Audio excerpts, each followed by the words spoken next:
Hello everyone and welcome back to UGC NET mentor guys. आज 17 अक्टूबर को NTA ने आप सभी का यूजीसी नेट का जो रिजल्ट है वो डिक्लेयर कर दिया है। आई होप आप सभी ने अब तक चेक भी कर लिया होगा।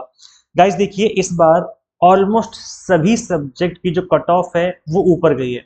और ये सिर्फ मैं अपनी तरफ से नहीं कह रहा हूँ, मैं आपको आज की इस वीडियो में कंप्लीट एनालिसिस करवाऊंगा और हम डिस्कस करेंगे, समझेंगे कि कट ऑफ ऊपर क्यों गई है, क्या रीजन था जिसकी वजह से कट ऑफ ऊपर चली गई है, जिसकी वजह से काफी सारे स्टूडेंट्स का जो एग्जाम है वो क्रैक नहीं हो पाया। तो चलिए स्टार्ट करते हैं, डिस्कस करते हैं। इससे पहले मैंने एक वीडियो बनाई थी जिसमें मैंने आपको समझाया था कि कुछ आंकड़े जो एनटीए ने दिए हैं कि जैसे ऑलमोस्ट 50% लोगों ने ही एग्जाम में अपियर किया। इसके अलावा जो जेआरएफ था अप्रोक्स 0.70% के आसपास जेआरएफ मिला। तो ये इस तरह का जो डेटा है, इसको अगर आप थोड़ा डिटेल में समझना चाहते हो तो आप इस वीडियो को जरूर देखें। इससे आपको थोड़ा और डिटेल में पता चलेगा कि एनटीए के पास कितना कुछ करने को था और उन्होंने क्या किया। अब ऐसे देखिए, यहाँ पर यूजीसी नेट की अगर आप ऑफिशियल वेबसाइट पे विजिट करेंगे तो यहाँ पे आपको कट ऑफ वाली पीडीएफ दिख जाएगी। आप इसको डाउनलोड कर सकते हो यहाँ से। Subject wise category wise cut off given है यहाँ पर। अब देखो गाइस, यहाँ पर हम कुछ जो सब्जेक्ट हैं जो जिसमें नंबर ऑफ कैंडिडेट ज्यादा होते हैं उनको हम कंपेयर करेंगे और डिस्कस करेंगे कि कट ऑफ ज्यादा क्यों गई है। जैसे ये आप देख सकते हैं अभी की कट ऑफ है जून 2024 की। यहाँ पर आप देखेंगे इकोनॉमिक्स का सब्जेक्ट है, स्टार्टिंग में इसी की कट ऑफ गिवन होती है। तो इकोनॉमिक्स में आप देखेंगे जेआरएफ की जो कट ऑफ है वो 210 मार्क्स पे है। अगर 210 या उससे ज्यादा मार्क्स आपने स्कोर किया तो जेआरएफ आपका हो जाएगा। टोटल 66 कैंडिडेट चुने गए। और असिस्टेंट प्रोफेसर की बात करें तो यानी कि केवल नेट की जो कट ऑफ थी वो सिर्फ 182 मार्क्स पे थी। 182 या उससे ज्यादा मार्क्स आपने स्कोर किया है तो फिर आपका जो नेट है वो क्रैक हो जाएगा। और पीएचडी की 154 थी। तो पीएचडी तो पहली बार हो रहा है, फर्स्ट टाइम हो रहा है, तो इसका तो कुछ कह नहीं कर सकते हम लोग। हम जेआरएफ और नेट की बात करेंगे।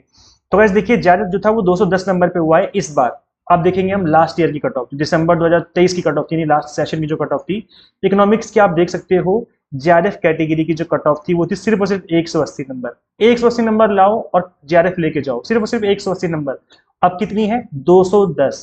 आप समझ सकते हो गाइज कि कितना बड़ा डिफरेंस है। 180 और 210 में कितना डिफरेंस हो गया? अप्रोक्स मतलब एग्जैक्ट 30 मार्क्स का डिफरेंस हो गया। तो ये काफी बड़ा डिफरेंस क्रिएट कर रहा है। 30 मार्क्स का मतलब हो गया 15 क्वेश्चन। 15 क्वेश्चन तो बहुत ज्यादा क्वेश्चन होते हैं, दो चार क्वेश्चन ऊपर नीचे होते तो समझ में आता है, बट इस बार कट ऑफ काफी ज्यादा गई है। तो ये एक देखने वाली बात है यहाँ पर। ऐसी अगर हम बात करें नेट की तो इस बार 182 मार्क्स पे नेट क्रैक हुआ है, जबकि लास्ट टाइम तो 180 पे ही जेआरएफ हो गया था और नेट हुआ था 154 पे। केवल 154 मार्क्स लाओ, नेट लेके जाओ, लास्ट टाइम इतना हुआ था, बट अब इस बार कट ऑफ जो है वो ज्यादा चली गई। ऐसे ही बाकी जितनी भी कैटेगरीज आप इनको भी देख सकते हो, मैंने स्टार्टिंग को बता दिया है। पॉलिटिकल साइंस की कट ऑफ भी लास्ट ईयर से ज्यादा गई है। वैसे तो रिजल्ट परसेंटाइल में गिवन है, ये एग्जैक्ट मार्क्स तो पता नहीं चल रहे हैं, बट स्टूडेंट्स का फीडबैक है कि कट ऑफ ज्यादा गई है और स्टूडेंट्स ने अच्छा खासा स्कोर करके भी एग्जाम क्रैक नहीं कर पाए। इसके अलावा आप देखेंगे फिलोसफी हो गया आपका, साइकोलॉजी हो गया, सोशियोलॉजी हो गया, हिस्ट्री हो गया। हिस्ट्री की कट ऑफ भी ज्यादा गई है लास्ट टाइम की कंपेरिजन में। और कॉमर्स हो गया। देखो गाइस, हम कॉमर्स की अगर बात करें तो जो कॉमर्स सब्जेक्ट है इसमें पेपर थोड़ा टफ था। लास्ट टाइम की कंपैरिजन में पेपर थोड़ा टफ दिया गया था। तो अनरिजर्व कैटेगरी के यहाँ पर अगेन परसेंटाइल में रिजल्ट आया तो एग्जैक्ट मार्क्स तो पता नहीं चल पाए, बट स्टूडेंट्स का फीडबैक यही है कि अच्छे मार्क्स स्कोर करने के बावजूद भी एग्जाम क्रैक नहीं कर पाए। तो इससे हमें अंदाजा लगता है कि यहाँ पर जो कट ऑफ है वो ज्यादा गई होगी। तो कॉमर्स का भी यही हाल था, वही सेम हाल आप देखेंगे। ये एजुकेशन का, social work, defence, home science की बात करें, पब्लिक एडमिनिस्ट्रेशन हो गया। इसके अलावा हम बात करते हैं मैनेजमेंट की। गाइस देखिए, यहाँ पर मैनेजमेंट की अगर हम बात करें कोड 017 तो 214 नंबर पे आप देखेंगे यहाँ पर जेआरएफ हुआ है और नेट हुआ है 184 नंबर पे। तो ये नेट और जेआरएफ की कट ऑफ है। अब हम देखेंगे लास्ट ईयर की जो कट ऑफ दिसंबर 2023 की, देखते हैं कि कितना गैप है और कितनी ज्यादा कट ऑफ गई है। फिर हम बात करेंगे कट ऑफ ज्यादा क्यों जा रही है, इसके ऊपर भी हम बात करेंगे। अभी हम चलते हैं डायरेक्टली मैनेजमेंट सब्जेक्ट के ऊपर, उसके बाद हम बात करेंगे कि कट ऑफ ज्यादा क्यों जा रही है। तो ऐसा देखिए, यहाँ पर जो नेट था केवल 170 मार्क्स पे आपको नेट मिल गया था लास्ट ईयर और 194 नंबर पे आपको जेआरएफ मिला था। तो जेआरएफ मतलब उस टाइम पर लास्ट ईयर 194 पे आपको जेआरएफ मिल गया था, बट इस बार आप देखेंगे जो आपको जेआरएफ मिला वो 214 नंबर पे मिला है। इधर जेआरएफ वाली टेबल थी ना, याद होगा आपको। तो 214 नंबर पे जेआरएफ मिला है और जो नेट मिला है 184 पे मिला है।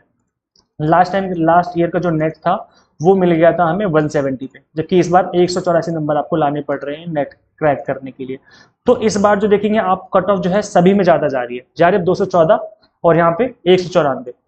194 6 उधर हो गया और 14 नंबर इधर हो गया, मतलब 20 मार्क्स। और 20 मार्क्स का मतलब हो गया 10 क्वेश्चन। तो इस 20 मार्क्स से ज्यादा कट ऑफ गई है इस बार जेआरएफ की, कट मैनेजमेंट सब्जेक्ट की। तो इसी तरीके से मैंने ज्यादातर जो सब्जेक्ट है मैंने एनालाइज किए हैं, अप्रोक्स सभी सब्जेक्ट की जो कट ऑफ है वो ऊपर गई है। हार्डली कोई एक दो सब्जेक्ट आपको देखने को मिलेंगे जिसकी कट ऑफ नीचे गई है, नहीं तो ज्यादातर सभी सब्जेक्ट की जो कट ऑफ है वो ऊपर गई है। आप देखो इसके रीजन क्या है, सिंपल सा रीजन जो सबसे पहला और बिग रीजन है वो यही है कि नंबर ऑफ अपीयर्ड स्टूडेंट्स कम थे। जिन स्टूडेंट्स ने अपीयर किया है वो स्टूडेंट्स कम थे, क्योंकि आपने देखा डेटा में कि अप्रोक्स 50% स्टूडेंट्स ने एग्जाम में अपीयर किया है। 11 लाख के आसपास फॉर्म फिलिंग हुई थी और 6 लाख के आसपास लोगों ने अपीयर किया है, तो अप्रोक्स 50% के आसपास से लोगों ने अपीयर किया है। जब नंबर ऑफ कैंडिडेट्स कम होते हैं तो कट ऑफ ऊपर चली जाती है, ये ज्यादातर ऐसा होता है। और इसका सिंपल सा एक उदाहरण आप देख सकते हो, जिस सब्जेक्ट में कैंडिडेट्स कम होते हैं, जिस सब्जेक्ट में कैंडिडेट्स कम होते हैं उनकी कट ऑफ ऊपर जाती है। तो इस बार ये जो फिनोमिना था वो ऑलमोस्ट सभी सब्जेक्ट में कॉमन था, क्योंकि यहाँ पर जो नंबर ऑफ अपीयर्ड स्टूडेंट्स थे वो अप्रोक्स 50% के आसपास थे, इस वजह से कट ऑफ ऊपर चली गई। और पेपर जो था लास्ट ईयर के कंपेरिजन में थोड़ा सा टफ बनाया गया था, नो डाउट पेपर टफ था इस बार का। सभी स्टूडेंट्स का फीडबैक था कि पेपर जो था थोड़ा टफनेस लेवल में लास्ट टाइम के कंपेरिजन में ऊपर की तरफ था। तो ये गाइस कंप्लीट एनालिसिस मैंने आपको बता दिया है, बाकी आप लोग समझदार है, खुद भी पढ़ के समझ सकते हैं। अब देखो गाइस, आपका जो रिजल्ट जैसा आना था आ चुका है, उसमें तो कुछ नहीं किया जा सकता, बट अब जो अपकमिंग सेशन है वो कंप्लीटली आपके हाथों में। आपके हाथों में, आप चाहो तो इस एग्जाम को क्रैक कर सकते हो, आप चाहो तो दोबारा से वही टाल मटोल की ठीक है कर लूंगा, हो जाएगा, पढ़ लूंगा, लास्ट के 1-2 महीने पढ़ते हो फिर एग्जाम क्रैक नहीं होता है। जिन जिन स्टूडेंट्स का एग्जाम क्रैक हुआ है, जिन्होंने भी जेआरएफ क्रैक किया है, सभी का यही कहना था लास्ट सेशन में जब मैंने इंटरव्यू लिया था कि उन्होंने स्टार्टिंग से पढ़ाई करी थी और सिलेबस को मल्टीपल टाइम रिवाइज किया था, तभी उनका जेआरएफ क्रैक हुआ था। ऐसा स्टूडेंट्स का खुद का कहना था, आप देख सकते हो इंटरव्यू। और मैं जिन स्टूडेंट्स ने एग्जाम क्रैक किया उन सभी का मैं इंटरव्यू लेकर के आने वाला हूँ अपने चैनल पे, तो आप उनसे भी कुछ ना कुछ सीखेंगे, समझेंगे कि उनकी क्या स्ट्रेटेजी रही है। तो वो इंटरव्यूज भी अपकमिंग है, मैं आप लाऊंगा। काफी सारे स्टूडेंट्स ने अपना रिजल्ट जो है वो शेयर किया मुझे व्हाट्सएप पे, उनको थोड़ा एनालाइज करेंगे, फिर उनसे बात करेंगे हम लोग। तो अभी जो अपकमिंग सेशन है उसकी तैयारी आप अभी से स्टार्ट करिए, और अभी आप अपनी तैयारी हमसे हमारे साथ भी स्टार्ट कर सकते हो। अभी वाल्मीकि जयंती ऑफर चल रहा है, फ्लैट 20% डिस्काउंट सभी कोर्सेज पे आपको देखने को मिल जाएगा। आपको simply Valmiki 20 coupon code apply करना है, जैसे कूपन कोड अप्लाई करेंगे फीस आपकी ऑटोमेटिकली रिड्यूस हो जाएगी। यहाँ पे अगर आप अभी इनरोल करते हो तो फ्री मॉक टेस्ट मिलेंगे आपको सभी कोर्सेज में, और आपकी जो प्रिपरेशन है वो आप कंप्लीटली एग्जाम टारगेटेड स्टार्ट कर सकते हो। तो ऐसे देखिए, इस एग्जाम को आप फर्स्ट अटेम्प्ट में क्रैक कर सकते हो, जैसे मैंने अपने इस एग्जाम को फर्स्ट अटेम्प्ट में क्रैक किया था। मेरी स्ट्रेटेजी यही थी कि मैंने एग्जाम टारगेटेड स्टडी करी थी स्टार्टिंग से। इधर उधर की चीजें पढ़ोगे तो एग्जाम क्रैक होना मुश्किल हो जाता है। वो पढ़ो जो एग्जाम के लिए इंपॉर्टेंट है, जो जिस तरीके से एग्जाम में क्वेश्चन पूछते हैं उन चीजों को ध्यान में रख करके अगर आप स्टडी करेंगे तो एग्जाम क्रैक होने के चांसेस काफी हाई हो जाएंगे। तो गाइज इन चीजों को ध्यान में रख करके हमने विनर बैच 3.0 लॉन्च किया है। UGC net paper 1 commerce management and political science की कंप्लीटली एग्जाम टारगेटेड प्रिपरेशन आपको यहाँ पे करवाई जा रही है।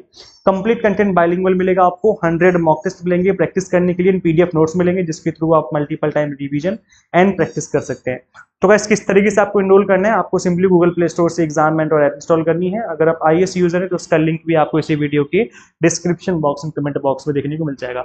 आप गाइस देखो, जितना जल्दी आप अपनी स्टडी स्टार्ट करोगे उतना जल्दी आपका सिलेबस फिनिश होगा। सिलेबस जितना जल्दी फिनिश होगा उतना ज्यादा टाइम मिलेगा आपको रिवीजन करने का, और रिवीजन करने से ही आपका एग्जाम क्रैक होगा। इस बात को समझ लो, क्योंकि अब पहले जैसे एग्जाम नहीं आ रहा है, अब एग्जाम का टफनेस लेवल बढ़ा दिया गया है, प्लस अब कंसेप्चुअल बेस्ड क्वेश्चन बढ़ रहे हैं। अगर आपकी कॉन्सेप्ट क्लियर है तो एग्जाम क्रैक होगा, कॉन्सेप्ट क्लियर नहीं है तो तुक्का लगाने से अब बात नहीं बनने वाली।